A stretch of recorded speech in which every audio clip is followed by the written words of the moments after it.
Hi folks, so here we are again in my darkened basement with the PASCO optics setup, and we're going to take a look at some of the demonstrations or the activities, they call them experiments, that are related to the wave nature of light. And one of those is talking about this idea of dispersion and total internal reflection. This dispersion is, of course, based on this lovely English word disbursement, or to disperse. To disperse means to spread apart, or you unconcentrate. So what we're talking about the dispersion or the disbursement of white light into its individual colors by the very nature that the index of refraction, the speed of light by different frequencies of light, which again was not known to many scientists before we got to Newton, that there were different colors of light and different frequencies of light, and later on different wavelengths of light when we learned that they were waves. We're going to see how they disperse themselves through our acrylic lens. So we have our acrylic cylindrical lens put back up, and I've set this thing up. We have our light bulb turned on.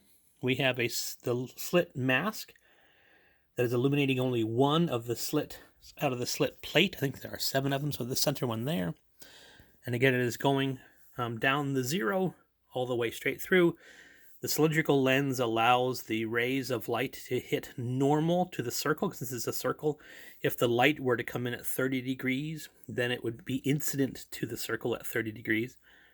If it were to come in at 30 degrees on the other side, it would also be incident or normal. Of course, they're incident there, but they're normal because this is a round circle. So that way there's no refraction of the light other than it slowing down. There's no change of angle of reflection of light on the input because it's a giant circle of material.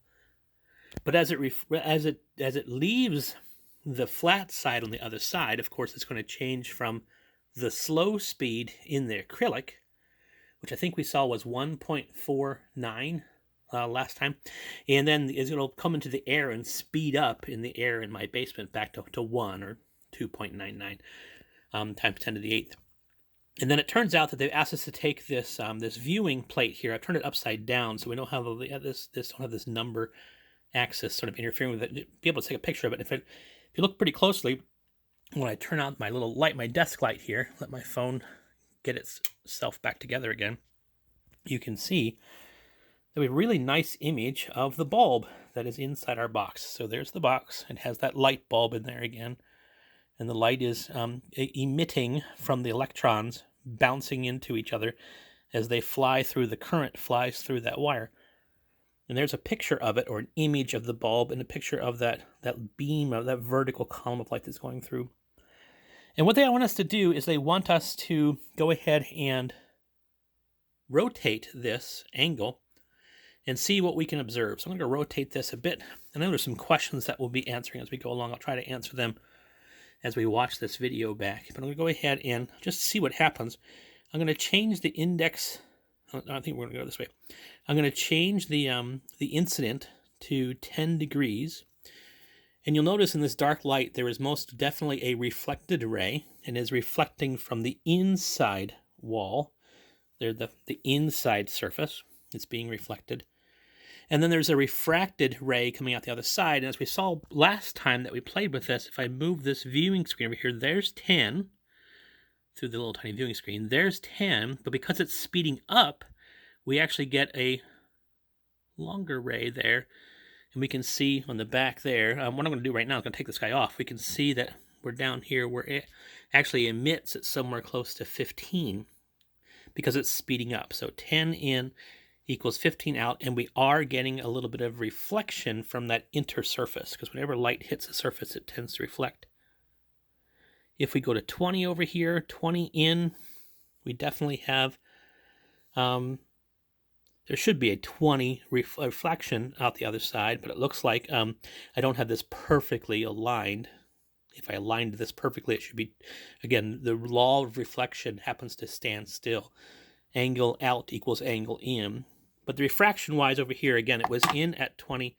It's out at near 30, a little bit more than 30, because, again, the speed of light is speeding up. by a factor of 1.5 to 1. So yeah, it's speeding up quite a bit. And if we take a look at the viewing screen on the other side, I can use the holder in the dark. I'm just going to take it off the holder here and take a look at it. And we'll see that it's still white light. Pretty awesome. Put this guy back on here again. Bring this guy even further. 30 in equals much more than 30 out. We're getting a reflection. Again, it should be 30 out as well. My reflection's off a little bit. You can see the reflection way inside there. There's the reflection. Almost looks like a mirror on the inside back wall. But what we're looking at here is as I continue to make this, eventually the refracted ray will start to spread out, and you'll see over here that, focus please, you're going to see that we're going to get, see if I get this guy to focus. We're going to get a beautiful rainbow. Okay, in fact, there's the beautiful rainbow. Red, orange, yellow, green, blue, indigo, violet. It's sort of white in the middle. If I bring this guy back here to 5, that's 50 again. That's too far. But again, as we saw last experiment, if we go too far, we actually get total internal reflection. And this thing, you'll notice as this guy comes out the back of the, as the refracted light comes back and then is refracted past into it, the refraction actually turns all the way into reflection. And now I'm getting all the light on my shirt over here. In fact, you can see the light on my shirt. It's a lovely color.